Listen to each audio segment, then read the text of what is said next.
What's going on, everybody? Welcome back to the channel. Welcome back to the vlog. If you don't know me, my name is Rolandomederosjr. I'm on this journey of homesteading, gardening, tree education, all that good stuff. So today I'm gonna show you something. I'm gonna show you something quite sad. So be prepared. Check it out. This is what I'm showing you right now. You see this right here? Put in the comments below if you know what this is, what these are. I'll wait. If you guess tomatoes, that's right.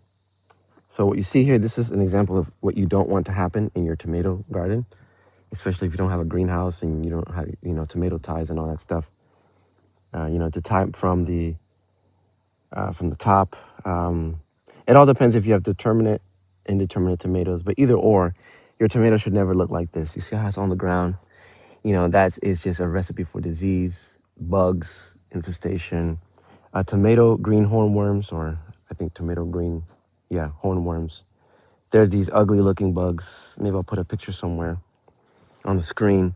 I don't know if we'll find one, but yeah, you see this all on the ground. It's very bad.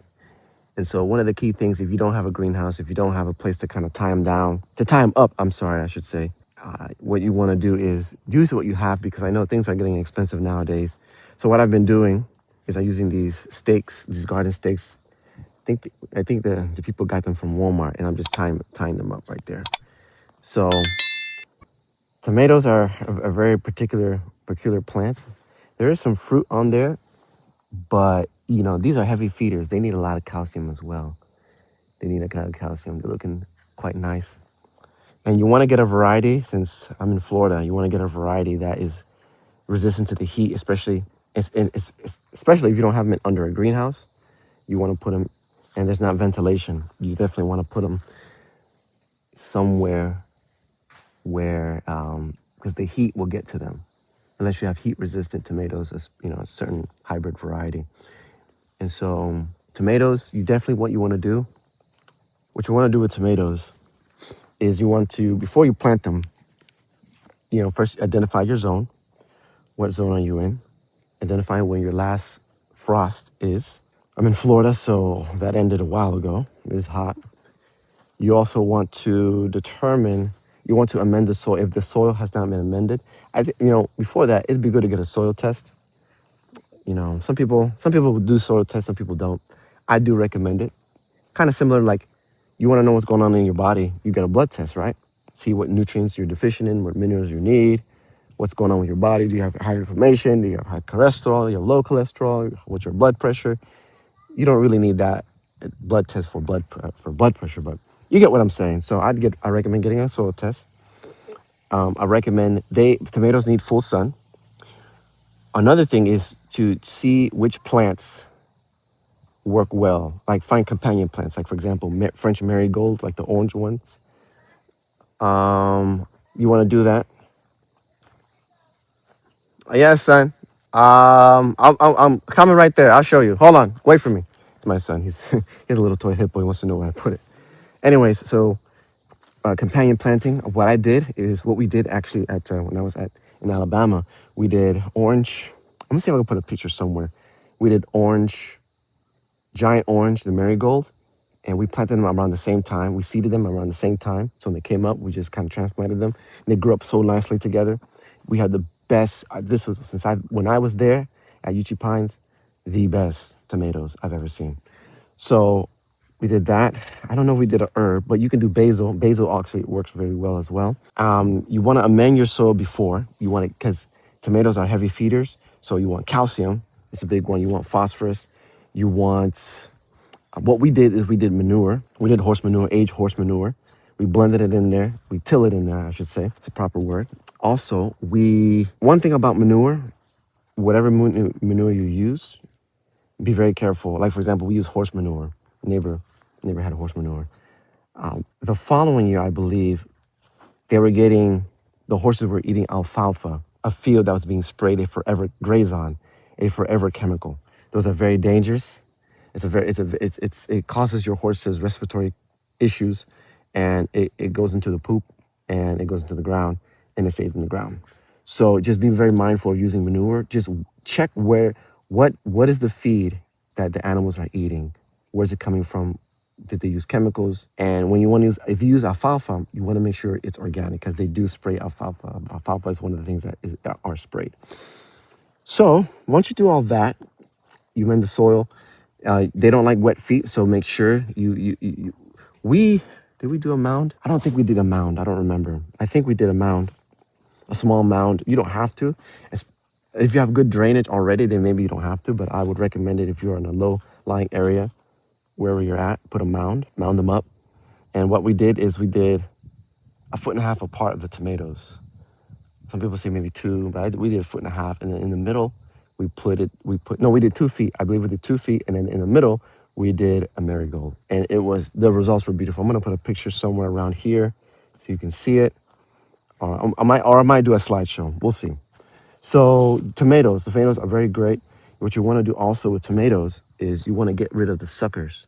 So let me show you this right here. Hold on. So here's an example of what happens when you leave a sucker to grow very big. So right here, okay, right there. The sucker comes in between like this branch and this main branch, which will give fruit. So this right here should not ever get this big. This should be gone. And it looks like okay, see, don't do it by hand either. I don't have a snipping tool right now. I need to buy one. That reminds me. But this is a sucker. They're on the right there. They take up life from the plant. So you should never let it get that big. If it is, that means you've been neglecting your garden. Here's another one. See, look at this sucker right there. How you can tell is they're between kind of like a right angle branch. This one and this one. This in the middle should never get this big. That's not good. Not good. It draws away energy from the plant. Also, another thing, what I like to do in the morning, another tip and this goes for any of your plants, do a morning walk. Morning walk in the morning, a farmer's walk. Basically, you go out, early in the morning when you can, or when you can, really, because some of you might have jobs, and I mean, I do too. I kind of have my own business or whatever, but, go out in the morning, see what's going on. Look at your plants. Don't just sit behind the desk and start to plan everything. No, the best thing, how to plan what to do in your garden is to go out and observe. Observation is one of the best things that you can do in your garden.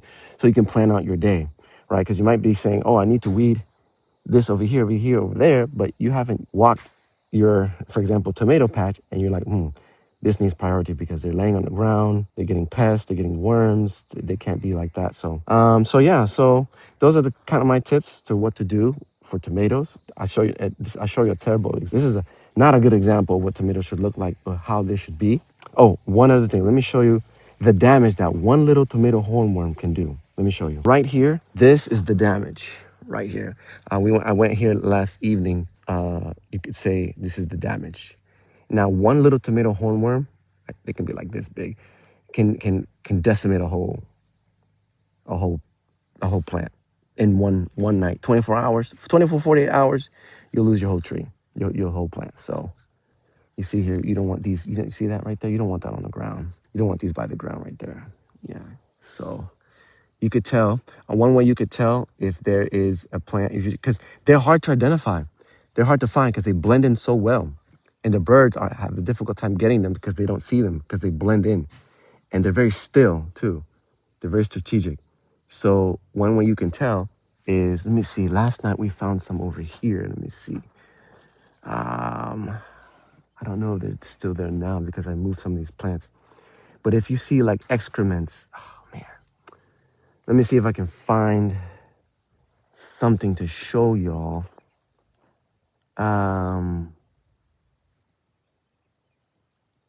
Anyways, if you see like a piece of brown, basically it's their poop, like on the leaf, most likely than not, they are nearby. So we have to look at the nearby neighboring branch to see where they're at. Okay, so let me show you something here. This is a great example of a sucker right here. See this? This is a sucker. You see how these plants are like bigger, like that, and like this? I'm sure they have a name for this. This is like the main branch, and this is the side branch. But right here, that's an example of a sucker. This is not an example of a sucker because it's coming from the main branch. Now, if it comes in between, something grows in between those two, then that's a problem. But see, this is not in between anything. This is just going off the main branch, which for here, we have some fruit right there, right? That is a sucker right there. It's going between two main branches, right? See, there's nothing there, right? And that's not a sucker. So I will be going through, see right here, this is probably the beginning of one. So I just want to, I pluck that out. It's better to do this with snips and not your hand. And so what I'm doing right now is basically putting these up because, again, they're on the ground. But yeah. So those are my tips on how to take care of tomatoes. Let me see if I'm missing anything else. And you want to make sure, especially if you're in an area where there's a lot of sun, you want to make sure they get a lot of water because they do need water, but they don't want wet feet, super wet feet. So you have to monitor to see what's going on. One of the big issues with tomatoes, the lack of calcium, so blossom end rot. Basically, the bottom of the tomato becomes like black. And so once that happens, that tomato is done for. Just pluck it up and throw it away, compost it. So anyways, I hope you guys like these tips. If you do, make sure you like, follow, and subscribe. And I'll have to share with you some inside things and my journey and all that stuff one of these days. So pray for me, and may the Lord guide your steps. May Yahweh, through the grace of Yeshua, guide your steps. See you later, y'all. And there it is. The dreaded tomato green hornworm, or whatever you call it. These guys are notorious. You see this in your garden, get rid of them. Don't just pick them up and throw them. You need to kill them. Eliminate them. You need to ill them.